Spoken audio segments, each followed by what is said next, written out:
आज हम सुनेंगे कहानी आकाश देव। यह शंकर प्रसाद द्वारा जो कि रचित है। बंदी, क्या है सोने दो, मुक्त होना चाहते हो? अभी नहीं, निद्रा खुलने पर चुप रहो, फिर अवसर ना मिलेगा। बड़ा शीत है, कहीं से एक कंबल डालकर कोई शीत से मुक्त करता। आंधी की संभावना है, यही एक अवसर है। आज मेरे बंधन शिथिल हैं, तो क्या तुम भी बंदी हो?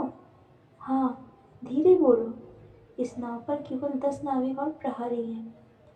शस्त्र मिलेगा, मिल जाएगा। पोत से संबंध रज्जू काट सकोगे? हाँ। समुद्र में हिलोरे उठने लगे। दोनों बंदी आपस में टकराने लगे। पहले बंदी ने अपने को स्वतंत्र कर लिया, दूसरे का बंधन खोलने का प्रयत्न करने लगा। लहरों के धक्के एक दूसरे को स्पर्श से पुलकित कर रहे थे।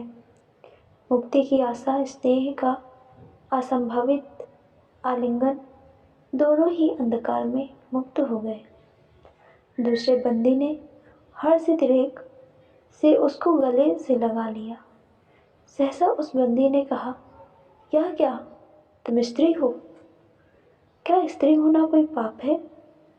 अपने को अलग करते हुए स्त्री ने कहा, शस्त्र कहाँ है? तुम्हारा नाम? चंपा। तारक खचित नील अंबर और समुद्र के अवकाश में पवन उधम मचा रहा था। अंधकार से मिलकर पवन दुष्ट हो रहा था। समुद्र में आंदोलन था, नौका लहरों में विकल थी। स्त्री सतर्कता से लुढ़कने लगी। एक मतवाले नाविक के शरीर से टकराते हुए सावधानी से उसका कृपाण निकालकर फिर लुढ़कते हुए बंदी के समीप पहुंच गई। सहसा पोत से पथ प्रदर्शक ने चिल्लाकर कहा, आंधी। आपत्ति सूचक तूर्य बजने लगा। सब सावधान होने लगे। बंदी युवक उसी तरह पड़ा रहा। किसी ने रस्सी पकड़ी, कोई पाल खोल रहा था, पर युवक बंदी ढुलक कर उस रज्जू के पास पहुंचा जो पोत से संलग्न थी। तारे ढक गए, तरंगे उद्वेलित हुई, समुद्र गरजने लगा। भीषण आंधी पिचासनी के समान नावों को अपने हाथों में लेकर कंदुक क्रीड़ा और अट्टहास करने लगी। एक झटके के साथ ही नाव स्वतंत्र थी। उस संकट में भी दोनों बंदी खिलखिलाकर हंस पड़े। आंधी के हाहाकार में उसे कोई न सुन सका। अनंत जलनिधि में उषा का मधुर आलोक फूट पड़ा। सुनहले किरणों और लहरों की कोमल सृष्टि मुस्कुराने लगी। सागर शांत था। नाविकों ने देखा, पोत का पता नहीं, बंदी मुक्त है। नायक ने कहा, बुद्धगुप्त, तुमको मुक्त किसने किया? कृपाण दिखाकर बुद्धगुप्त ने कहा, इसने। नायक ने कहा, तो तुम्हें फिर बंदी बनाऊंगा। किसके लिए? पोताध्यक्ष मणिभद्र अतल जल में होगा। नायक, अब इस नौका का स्वामी मैं हूँ, तुम जलदासु बुद्धगुप्त कदापि नहीं। चौंक कर नायक ने कहा और अपना कृपाण टटोलने लगा। चंपा ने इसके पहले उस पर अधिकार कर लिया था। वह क्रोध से उछल पड़ा, तो तुम द्वंद्व युद्ध के लिए प्रस्तुत हो जाओ, जो विजयी होगा वह स्वामी होगा। इतना कहकर बुद्धगुप्त ने कृपाण देने का संकेत किया। चंपा ने कृपाण नायक के हाथ में दे दिया। भीषण घात प्रतिघात आरंभ हुआ। दोनों कुशल, दोनों त्वरित गति वाले थे। बड़ी निपुणता से बुद्धगुप्त ने अपना कृपाण दांतों से फंसाकर अपने दोनों हाथ स्वतंत्र कर लिए। चंपा भय और विस्मय से देखने लगी।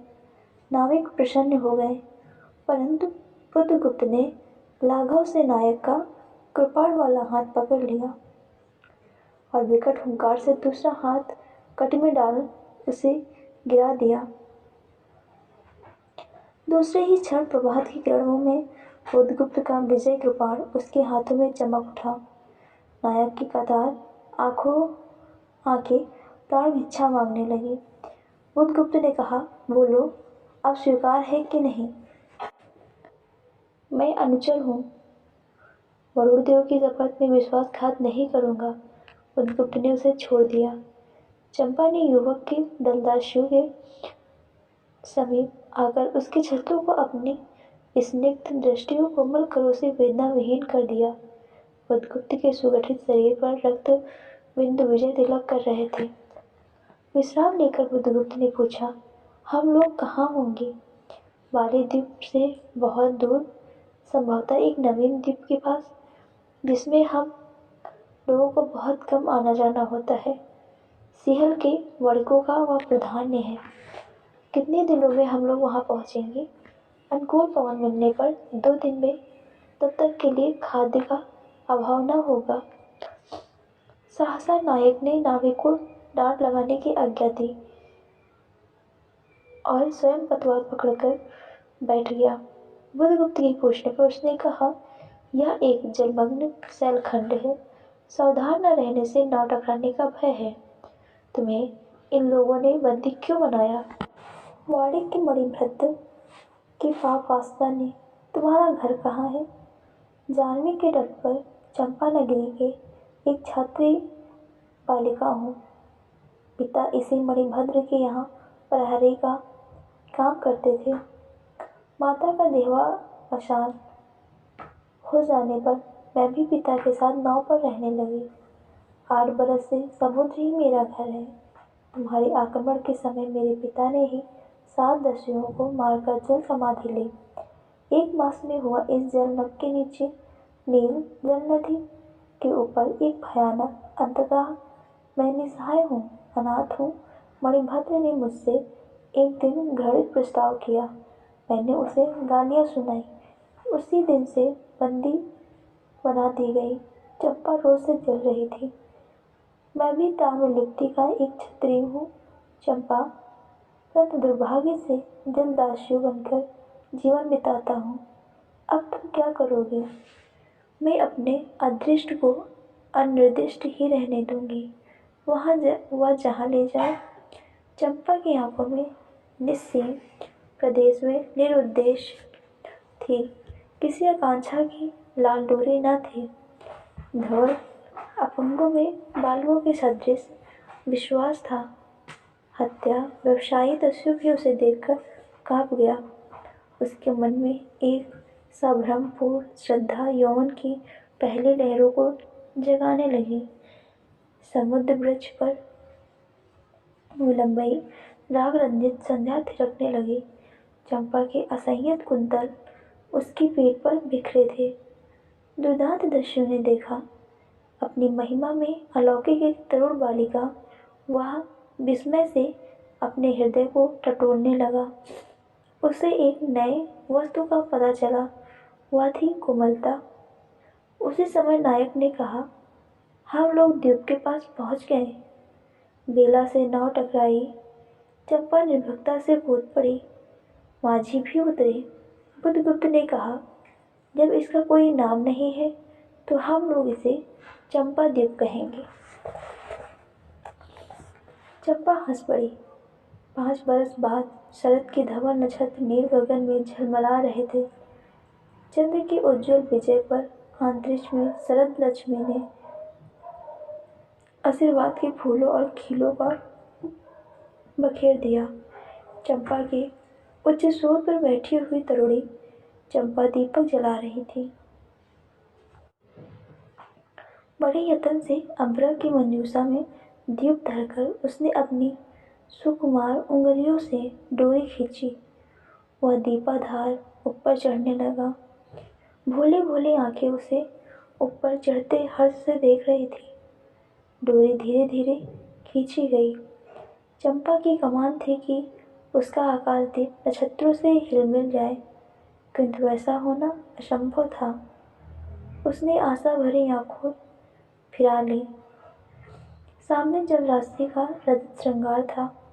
वरुण बालिकाओं के लिए गहरों से हीरे और नीलम की क्रीड़ा शैलमालाएं बन रही थी और वे मायाविनी छलनाएं अपनी हंसी का कलनाद छोड़कर छिप जाती थी।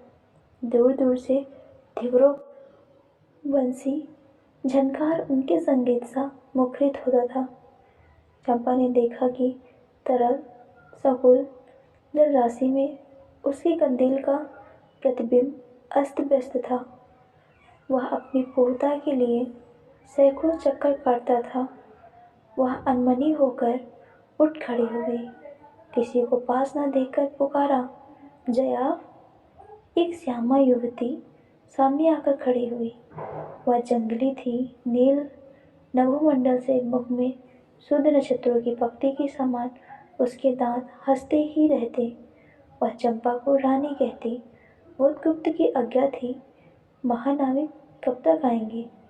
बाहर पूछो तो चंपा ने कहा, जया चली गई।